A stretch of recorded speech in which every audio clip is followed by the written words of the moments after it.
Hello everyone, Ram Ram, जय हिंद सभी को। आज कंप्यूटर की सेकंड क्लास दूसरी क्लास लेकर हाजिर हैं आपके सामने। तो अच्छे से नोट्स बना लेना सभी। पहले ही मैंने बोला था पिछली क्लास में, अच्छे से नोट्स प्रिपेयर कर लेना, क्योंकि ये डेटा जो है आपको 6-7 किताबों का इकट्ठा डेटा आपको एक जगह मिल रहा है।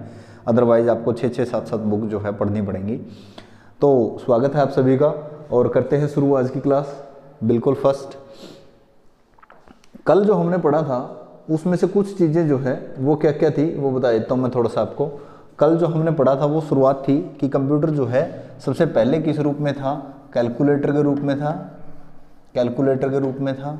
और फिर धीरे धीरे जो है कंप्यूटर की फॉर्म में बनना आना शुरू हुआ था। कल मैंने आपको डायग्राम भी बताया था और कुछ क्वेश्चंस जो हैं वो दिए थे, कुछ क्वेश्चंस जो है वो भी दिए थे मैंने आपको। उनके क्वेश्चंस के आंसर जो है मैं आज को आपको पहले वो आंसर ही बताऊंगा, उसके बाद जो है क्लासें स्टार्ट करेंगे। तो सबसे पहले देखते हैं उनके आंसर जो कल क्वेश्चन दिए थे। आप मैच कर लेना आपने कौन से आंसर उनके दिए हैं। सबसे पहला ये आंसर मैंने कल बता ही दिया था, इसका तो आंसर जो है पहले बता दिया था कि कंप्यूटर जो है ट्रांसफॉर्म करता है खालिस्तान को। किस चीज़ को ट्रांसफॉर्म करता है? इंफॉर्मेशन के अंदर डेटा को ट्रांसफॉर्म करता है। ये मैंने कल आपको करवा दिया था ये वाला क्वेश्चन। सेकंड क्वेश्चन देखिए, ये वाला क्वेश्चन भी मैंने शायद आपको करवा दिया था कल। डेटा प्रोसेसिंग का मतलब क्या होता है? डेटा प्रोसेस करना, कलेक्ट करना प्रोसेस करना नहीं होता, ना ही फॉर्मेट करना प्रोसेस होता। कईयों ने ऑप्शन दिया था, जो मैंने यूट्यूब पे क्लास डाली थी उन्होंने उसमें कईयों ने ऑप्शन दिया था ऑल ऑफ दीज, कईयों ने ऑप्शन दिया था ऑल ऑफ दीज, जबकि ऑल ऑफ दीज नहीं है, यूज ऑफ डेटा आएगा। यूज ऑफ डेटा इसका राइट आंसर आएगा, ध्यान रहे अच्छे से। नेक्स्ट, इस क्वेश्चन का भी आंसर आई थिंक मैंने दिया था, ये लाइव वेयर मैंने ठीक करवाया था। इस क्वेश्चन का आंसर लाइव वेयर आएगा। लाइव वेयर का मतलब क्या होता है? यूजर। और HSSC ने इस क्वेश्चन को किस तरीके से पूछा था वो मैं बता देता हूँ, ध्यान रखना। पूछा था अ पर्सन, एक ऐसा व्यक्ति, हु कैन कंट्रोल कंप्यूटर।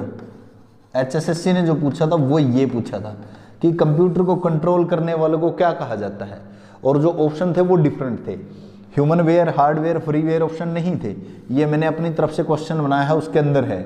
जो उसमें थे कंट्रोलर भी था उसमें ऑप्शन, कंट्रोलर भी ऑप्शन था उसमें, और प्रोग्रामर भी ऑप्शन था, याद रहे प्रोग्रामर भी ऑप्शन था।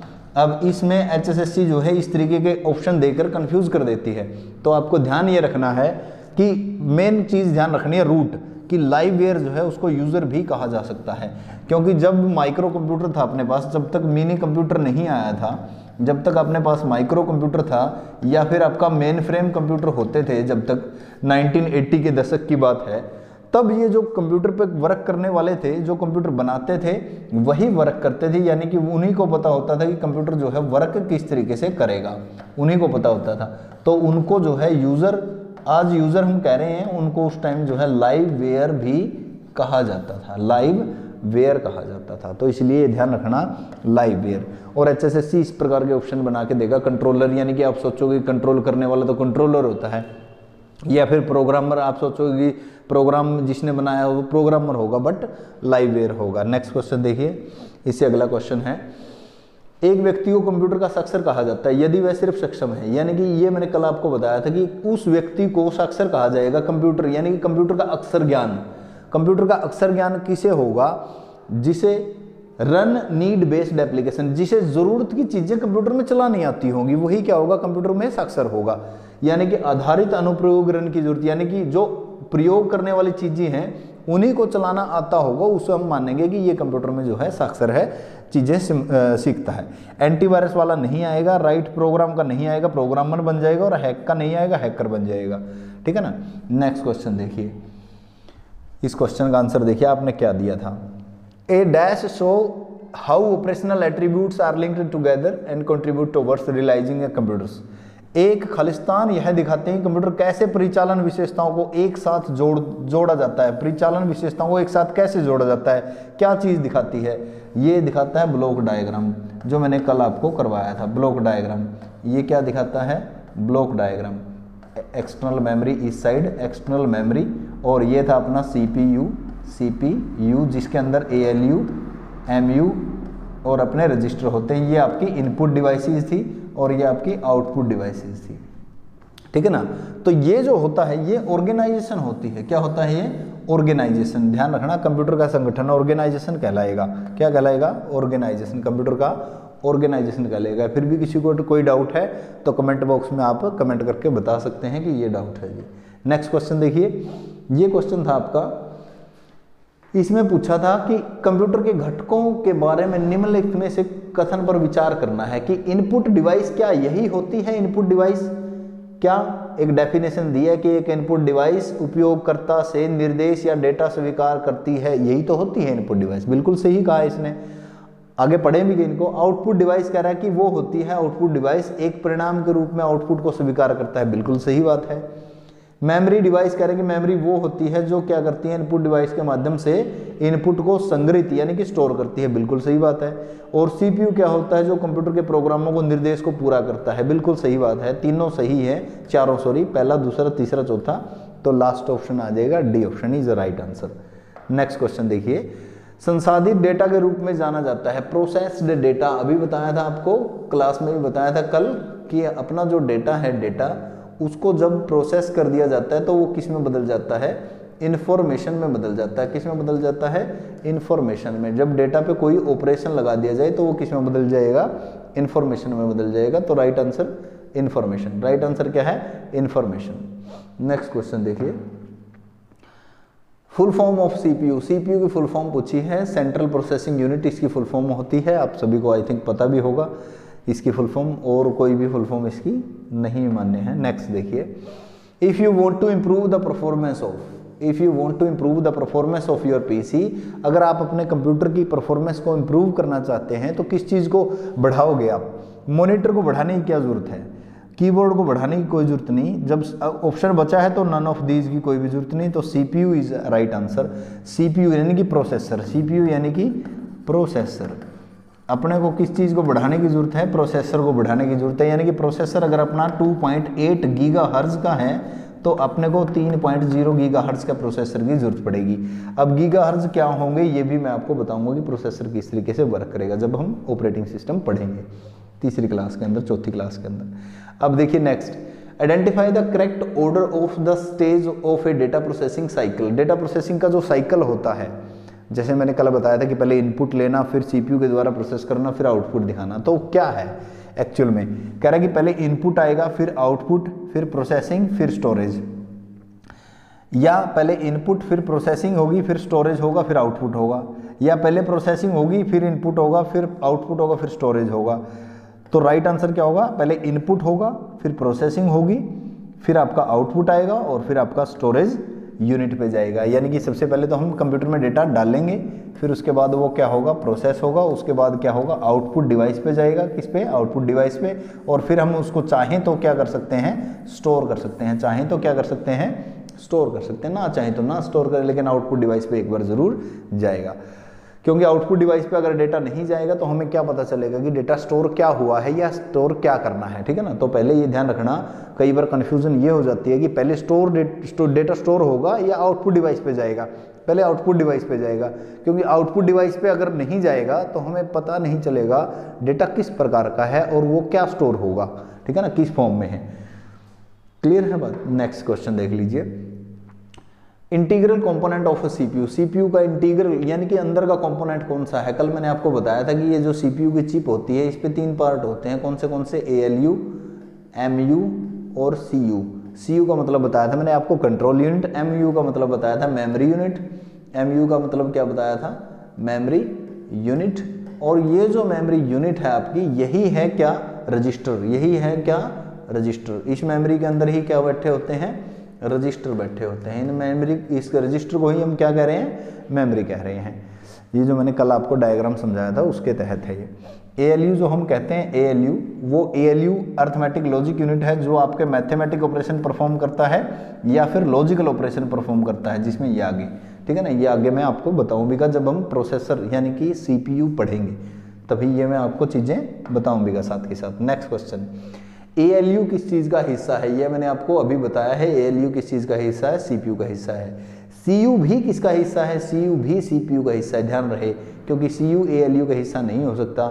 मेमोरी किस चीज़ का हिस्सा है? मेमोरी नहीं, रजिस्टर कहेंगे उनको, मेमोरी यूनिट कहेंगे या फिर हम उनको बोलेंगे रजिस्टर। नेक्स्ट क्वेश्चन देख लीजिए, ALU की फुल फॉर्म पूछी है कि ALU होता क्या है, arithmetic logic unit, arithmetic and logic unit कह सकते हो या फिर अरिथमेटिक लॉजिक यूनिट, अंक गणित तर्क इकाई, और तर्क इकाई भी हो सकता है, और कई बार और बीच में लगा दिया जाता है, कई बार नहीं भी।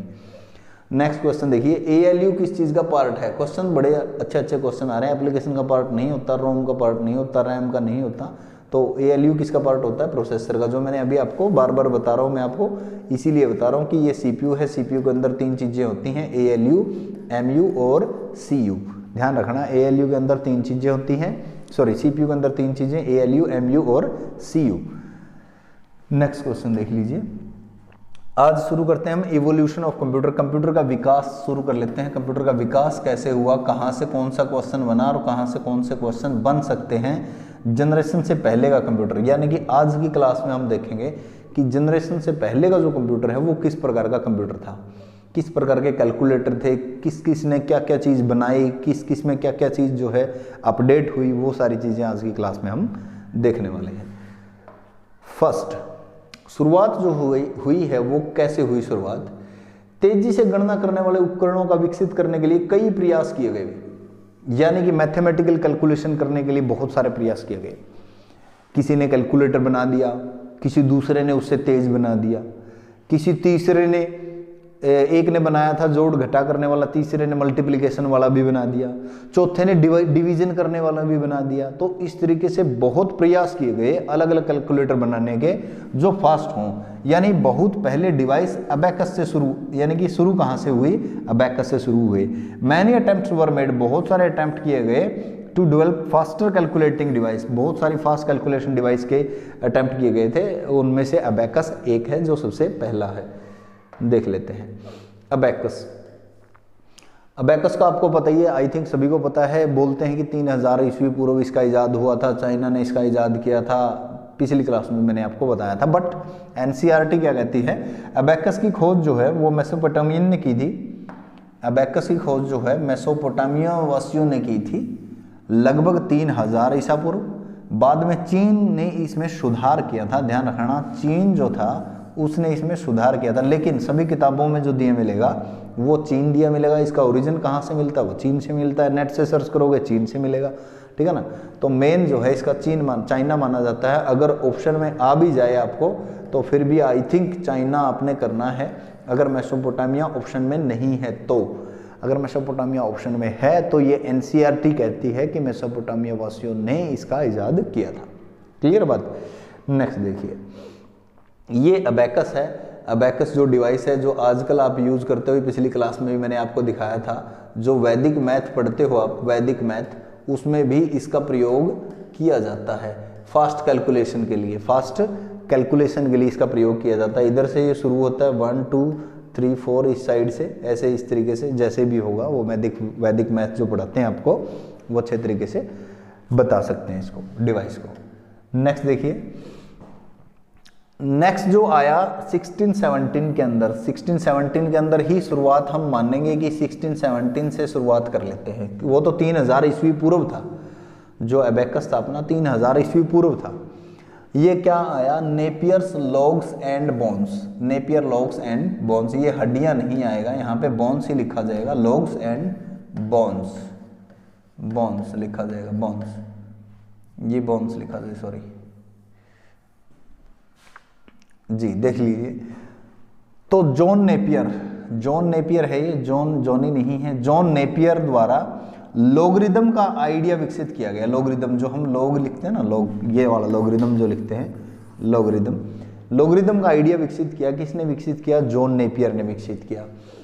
यह नंबरिंग रोड थी, इसके अंदर नंबरिंग रोड का एक सेट था जिसे नेपियर बोन्स के नाम से जाना जाता है। जिसे किस नाम से जाना जाता है, नेपियर बोन्स के नाम से जाना जाता है, नेपियर बोन्स के नाम से, या नेपियर लॉग्स एंड बोन्स। इसकी सहायता से हम गुणा और भाग दोनों कर सकते थे, गुणा भी कर सकते थे और भाग भी कर सकते थे, यानी कि हम जो है बोथ मल्टीप्लिकेशन भी कर सकते थे और अपना डिवीजन भी कर सकते थे। तो आपने क्या पढ़ा, 1617 में शुरुआत जो पढ़ी वो नेपियर के लॉगरिदम आइडिया से पढ़ी, लॉग्स एंड बोन्स से पढ़ी। लॉग्स एंड बोन्स हमने स्टार्टिंग की है बिल्कुल लॉग्स एंड बोन्स से। नेक्स्ट देख लीजिए, ये नेपियर की लॉग्स एंड बोन्स थी, जिसका मैप आप देख रहे हो, मैप आप देख पा रहे हो। इस तरीके से ये रोड थी लॉग्स एंड बोन्स, जिसको हड्डियों की तरह थी ये, इसलिए कह सकते हैं इसको logs and bones, logs and bones. John Napier का था ये, सबसे पहला आइडिया जो था ये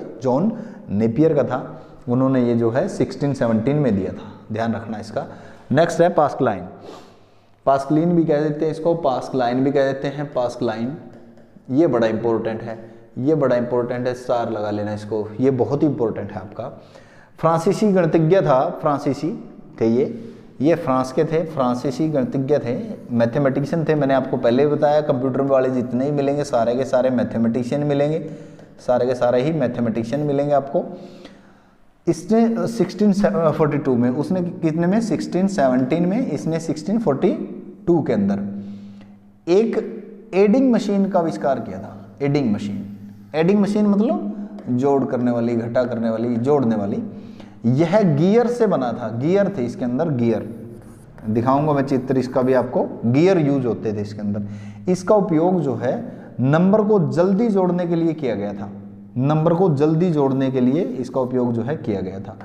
मशीन को पास्कलिन भी कहा जाता है, इस मशीन को पास्कलिन भी कहा जाता है, पास्कलाइन भी कहा जाता है। यह मशीन कैरी ट्रांसफर करने में सक्षम थी, ध्यान रखना, यह मशीन कैरी ट्रांसफर, कैरी का मतलब क्या है, जिसे हम मैथ में कह देते हैं हासिल लगाना। क्या कह देते हैं, हासिल लगाना। हासिल लगा दिया भाई मैंने, तो क्या लगा दिया, हासिल लगा दिया, 2 हासिल के गए, 1 हासिल का गया। कैरी ट्रांसफर करना यानी कि अगर कोई जोड़ेंगे, जैसे 5 और 6 में जोड़ूंगा, 6 और 5 11, 1 गया हासिल का, तो ये जो हासिल का जाता है इसको ट्रांसफर करने में सक्षम थी। कौन सी मशीन सक्षम थी, ब्लेज पास्कल की, जो 1642 में बनाई थी, जिसे हम एडिंग मशीन भी कह सकते हैं, जिसे हम पास्कलाइन भी कह सकते हैं, जिसे हम ब्लेज पास्कल्स मशीन भी कह सकते हैं, तीनों नाम इसके हो सकते हैं।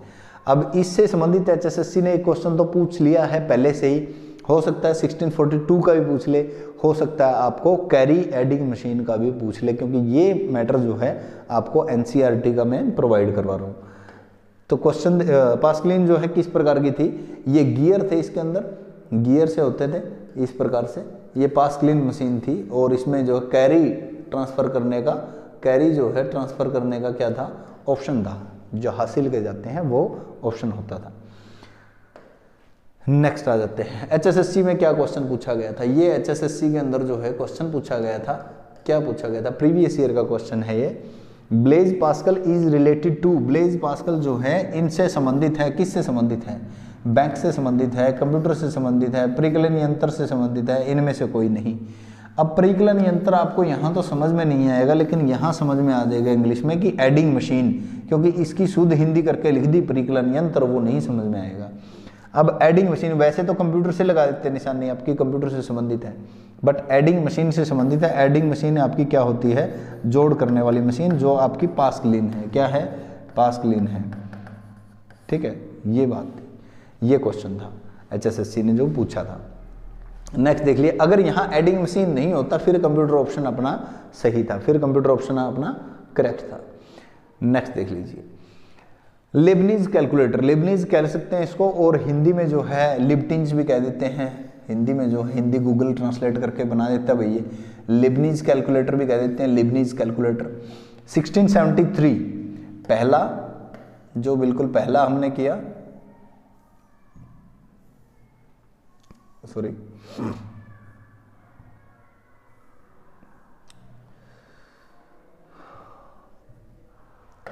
चलो देख लीजिए, कोई बात नहीं।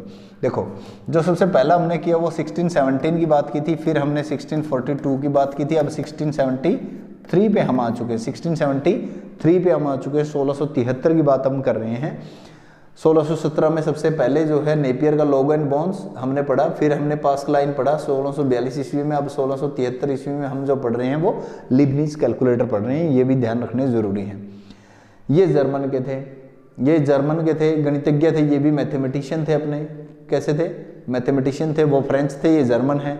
गुणा और भाग करने के लिए जोड़ने वाली मशीन पास्कलिन की क्षमताओं को और बढ़ा दिया।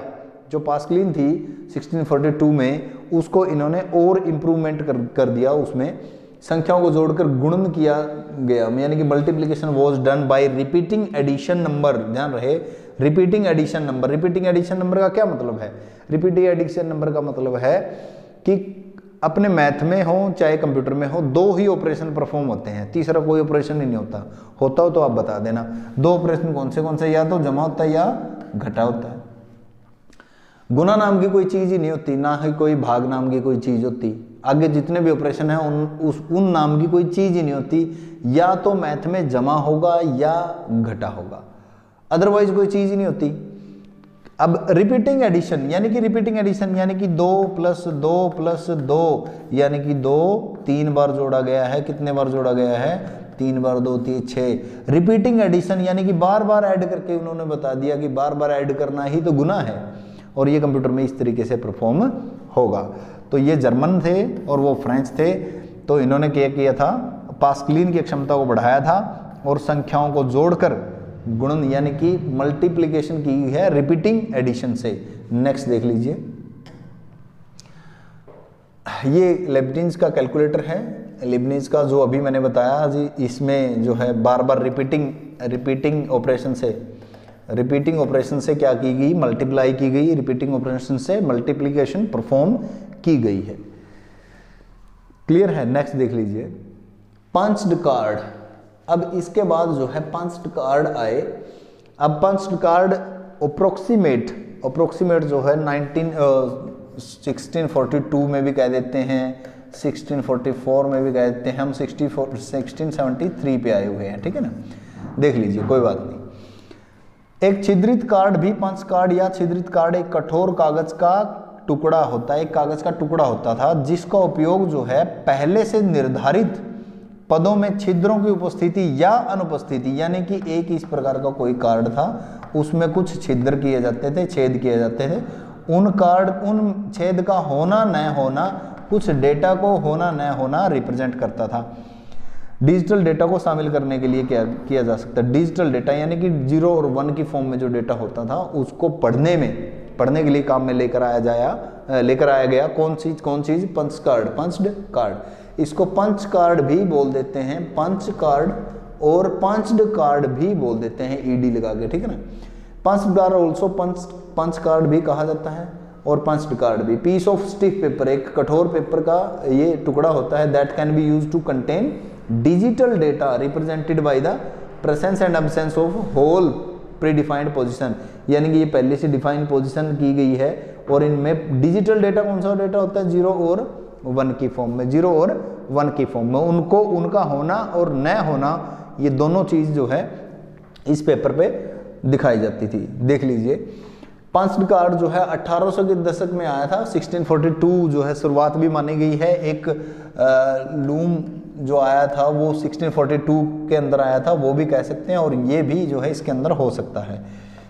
1800 के दशक के अंत में लास्ट में हरमन होलीरीथ, ध्यान रखना, हरमन होलीरीथ, स्टार लगा लेना। हरमन होलीरीथ ने एक माध्यम पर डेटा की रिकॉर्डिंग का आविष्कार किया। एक माध्यम पर डेटा की रिकॉर्डिंग यानी कि डेटा को रिकॉर्ड भी किया जा सके, डेटा को जो है इस पर रिकॉर्ड भी किया जा सके। अभी तक डेटा को रिकॉर्ड करके बाहर नहीं लेकर आया जा सकता था, जिसे तब एक मशीन द्वारा पढ़ा जा सकता था। यानी कि ये पंच कार्ड मशीन में अगर डाला जाए तो इसको जो है पढ़ा भी जा सकता था। पंच कार्ड भी बड़ा इंपॉर्टेंट क्वेश्चन बनता है, स्टार लगा लेना, इसको बड़ा इंपॉर्टेंट क्वेश्चन है ये भी। At the end of the 1800s Herman Hollerith, किसने आविष्कार किया? हरमन होलीरीथ ने। किसका आविष्कार किया? पंच्ड कार्ड का आविष्कार किया, पंच्ड कार्ड का आविष्कार किया। Invented the recording of data on a medium that could then be read by a machine, यानी कि इस कार्ड पर लिखकर और मशीन के द्वारा क्या किया जा सकता था? रीड किया जा सकता था।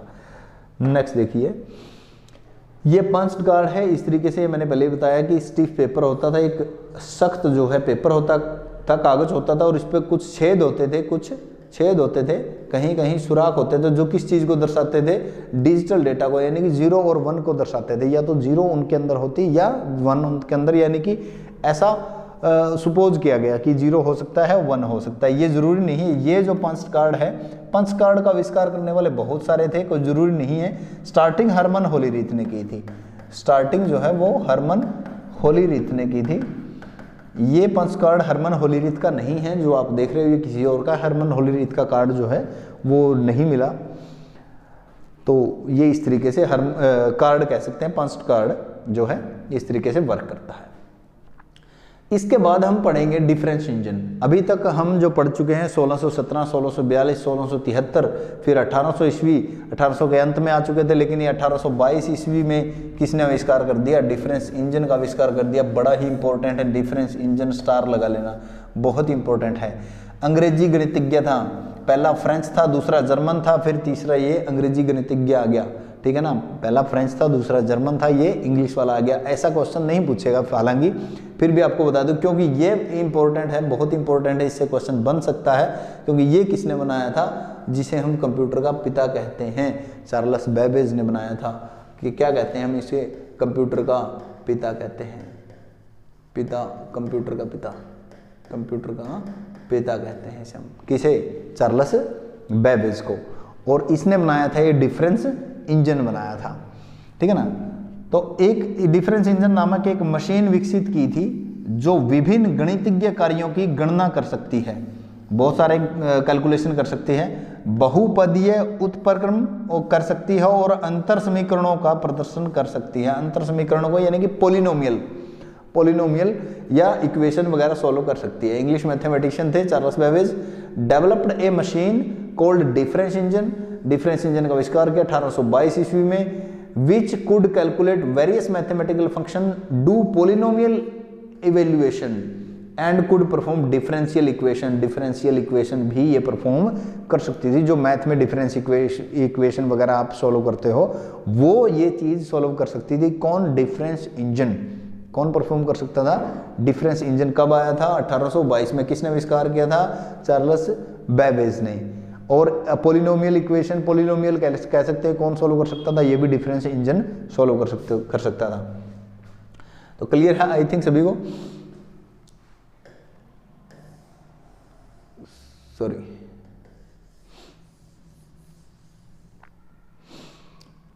नेक्स्ट देखिए, ये डिफरेंस इंजन है। जो डिफरेंस इंजन का डायग्राम है या डिफरेंस इंजन का कह लीजिए मैप है। डिफरेंस इंजन जो है इस प्रकार का था, कुछ इस प्रकार की, जैसे अपनी दरी बुनने वाली या खेस बुनने वाली जो मशीन होती है, कुछ इस प्रकार की मशीन थी जिसे हम डिफरेंस इंजन कहेंगे। ये ज़रूर याद रखना है, ध्यान रखना इस बात को, स्टार लगा लेना इस चीज़ को, क्योंकि चार्ल्स बेबेज जो था उसने दो चीज़ें बनाई थी, दो मशीन बनाई थी, और दोनों की दोनों मशीनें इंपॉर्टेंट है उसकी, क्योंकि चार्ल्स बेबेज को इसीलिए तो कंप्यूटर का पिता कहा गया, इसीलिए कंप्यूटर का पिता कहा गया। अब देख लीजिए नेक्स्ट इसकी मशीन जो है, नेक्स्ट मशीन एनालिटिकल इंजन, विश्लेषणात्मक इंजन, या कह लीजिए एनालिटिकल इंजन जो है किसने बनाया?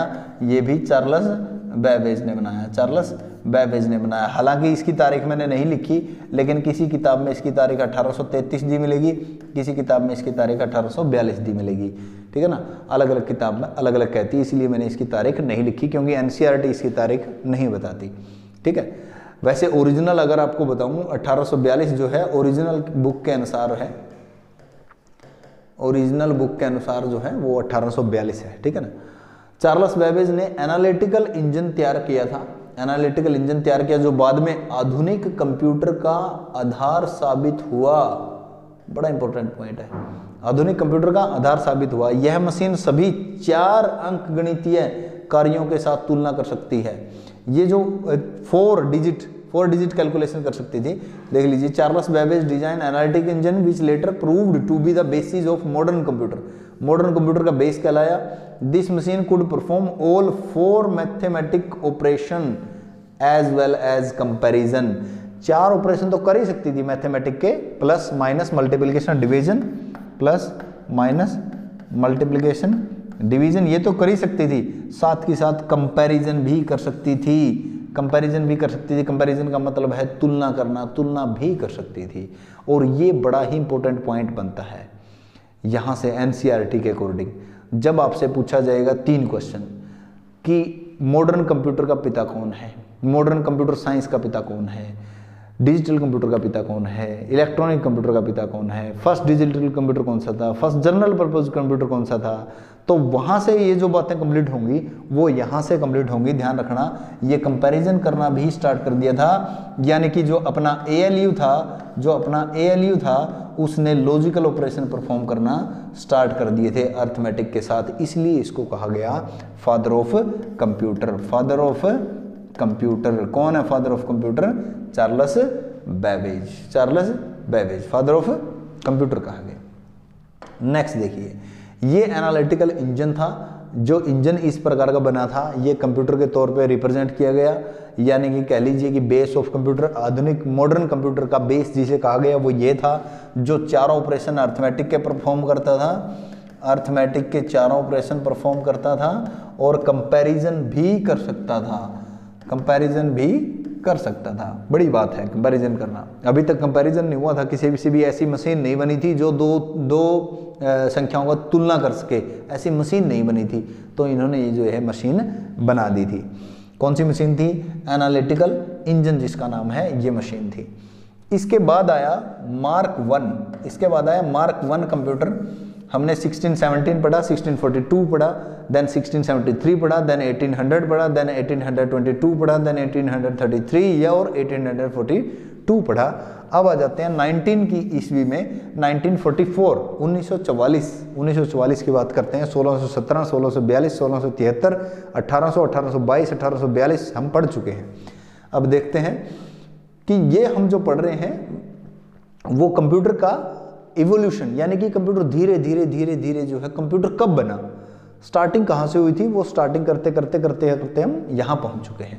अब मार्क 1 जो बनाया था वो होवर्ड एकिन ने बनाया था, होवर्ड एकिन ने IBM कंपनी के साथ मिलकर। IBM कंपनी उस टाइम मार्केट में आ चुकी थी, कंपनी जो कंप्यूटर बनाती है IBM कंपनी मार्केट में आ चुकी थी, मिलकर बनाया। क्या बनाया? मार्क 1 के नाम से एक इलेक्ट्रोमैकेनिकल कंप्यूटर का निर्माण किया, जो 5 सेकंड में 10 अंकों की संख्या को गुणा कर सकता था। 5 सेकंड में 10 अंकों की संख्या को गुणा कर सकता। अब कितनी स्पीड है कंप्यूटर की, आप समझ सकते हो आजकल कितनी स्पीड है, मिलियंस ट्रिलियंस में स्पीड जा चुकी है, लेकिन उस समय की स्पीड है ये 1942-44 की बात कर रहे हैं। 5 सेकंड में 10 अंकों की संख्या को गुणा कर सकता था सिर्फ।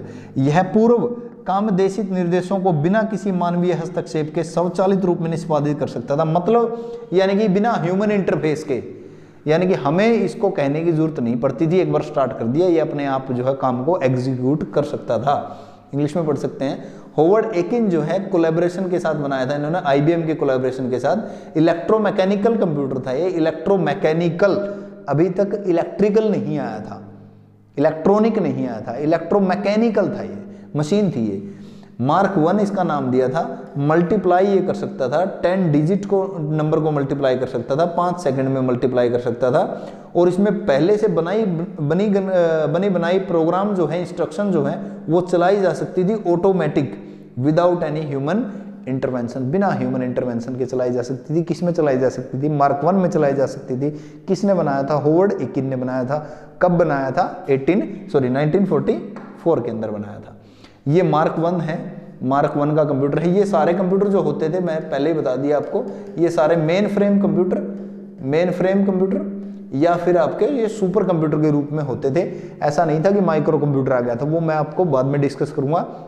जो आप जेब में लिए फिरते हो ये माइक्रो कंप्यूटर है, जो फोन लिए फिरते हो, लेकिन ये बहुत बाद में जाकर आया था। सबसे पहले बड़े बड़े कंप्यूटर थे और वो माइक्रो या मेन फ्रेम या मिनी कंप्यूटर थे आपके, सॉरी सुपर कंप्यूटर। नेक्स्ट आया ABC कंप्यूटर। कौन सा कंप्यूटर आया? ABC भी कोई कंप्यूटर था। 1939 और 42 के लगभग आसपास, कोई फिक्स डेट नहीं थी इसकी, 1939 to 42 के लगभग। अटनसॉफ बेरी कंप्यूटर, अटनसॉफ साइंटिस्ट का नाम है। अटनसॉफ बेरी कंप्यूटर पूरा नाम रखा गया जब इन्होंने कोई मशीन बना दी। अटनसॉफ साइंटिस्ट का नाम था अटनसॉफ बेरी, तो इसलिए नाम पड़ गया ABC computer. ABC Atanasoff Berry computer. ABC ने 45 वैक्यूम ट्यूबों का इस्तेमाल किया और कुछ गणितज्ञ समीकरणों का प्रदर्शन किया, यानी कि कुछ परफॉर्म किए मैथमेटिकल कैलकुलेशन, उनका भी इसमें जो है बहुत योगदान रहा। किसमें? वैक्यूम ट्यूब इस्तेमाल करके, क्योंकि वैक्यूम ट्यूब हम कब पढ़ेंगे? जब फर्स्ट जनरेशन होगी। अभी फर्स्ट जनरेशन स्टार्ट नहीं हुई है, फर्स्ट जनरेशन में जब हम पढ़ेंगे तो वैक्यूम ट्यूब उसके अंदर हम पढ़ेंगे। नेक्स्ट देख लीजिए, who is father of modern computer science.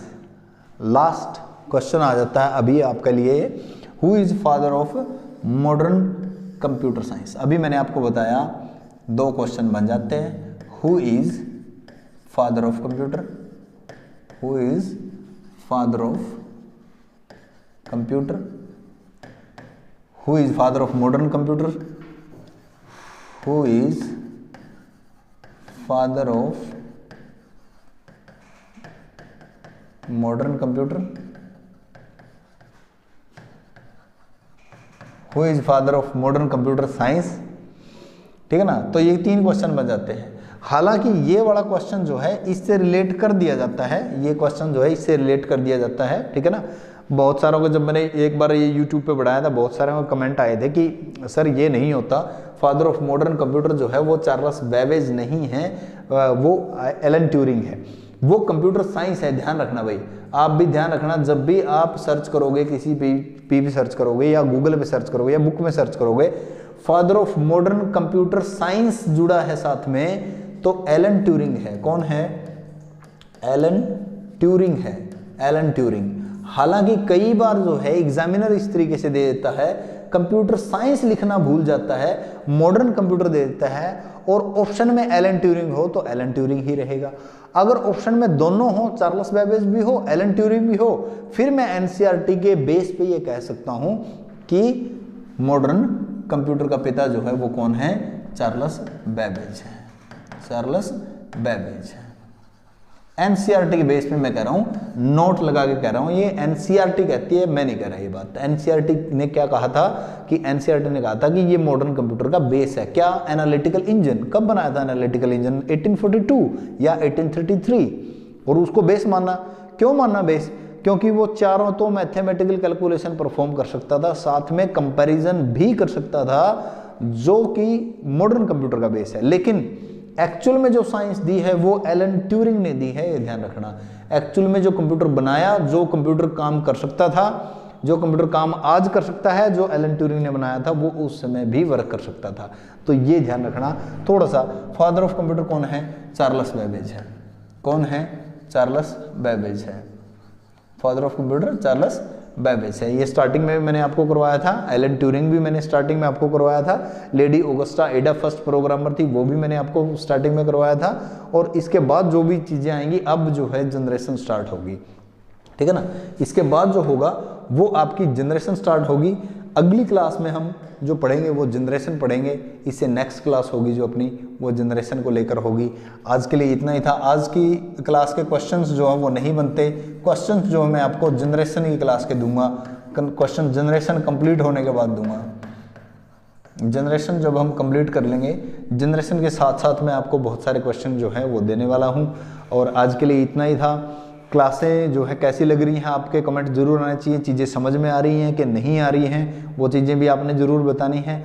Notes बना रहे हो या फिर किस तरीके से कोई चीज़ प्रॉब्लम तो नहीं आ रही कोई चीज़ समझने में, वो सारी बातें आप जो है कमेंट बॉक्स में बता दिया करें, समझा दिया करें, तो ताकि पढ़ के टीम मेरे को बता सके कि हाँ ये प्रॉब्लम है, वो सुधार कर सके। तो आज के लिए इतना ही था। मिलते हैं अगली क्लास में। Thank you, thanks to all of you.